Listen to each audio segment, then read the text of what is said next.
welcome back. I'm Pauline. And I'm Sandra. Today, Pauline, we're diving into a book that is honestly very, very beautiful. We're talking about the memoir The Return by Hisham Matar.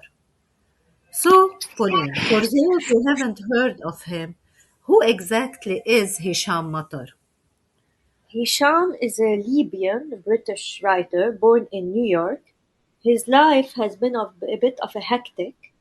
His family moved back to Tripoli and he had to flee again in 79. He grew up in exile in Cairo because his father was a brave voice against the Gaddafi regime. Today he is one of the most respected voices writing about exile and living under tyranny.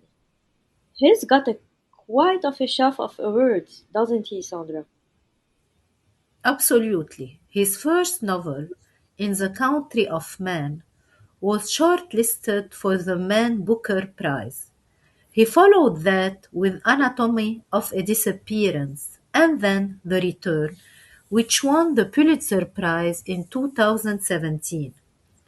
He even just released a new novel in 2024 called My Friends. So, Pauline, what is the heart of the story The Return? Sandra, it's a very personal quest. Hisham's father, Jaballa, was kidnapped in Cairo in 1990 and disappeared into the Libyan prison system. After 33 years away, Hisham finally goes back to Libya in 2012 to find out what happened. He talks to former prisoners of the Abu Salim prison and long-lost relatives trying to find closure. In fact, it's not just a family story. It's a deep look at how a whole country heals or doesn't heal after a dictatorship, and of course, the way he writes is so moving. What about the quotes?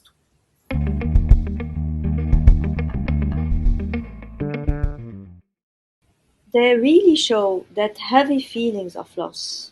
For example, talking about his father's absence, he says, "There are times when my father's absence is as heavy as a child sitting on my chest."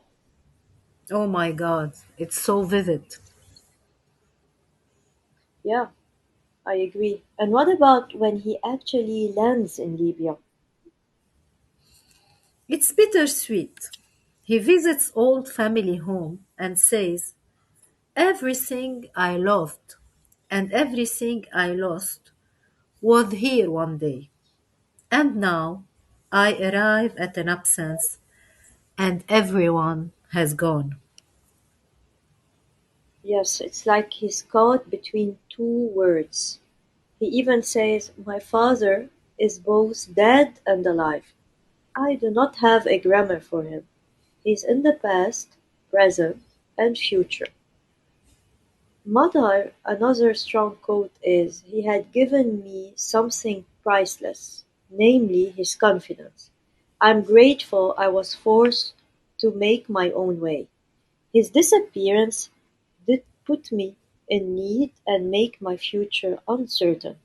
But it turns out need and uncertainty can be excellent teachers." Indeed.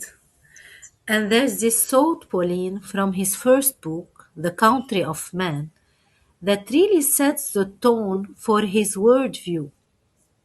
He says, perhaps the world is fair and balanced after all.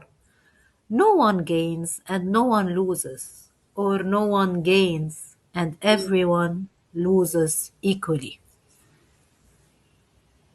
Wow, that really give us a lot of to think about. I agree. Well, next time we're heading to Morocco to discuss Adieu Tanger by Selma Al-Moumni. And because every story has its own word, we hope you'll be here to hear them all. Until next time.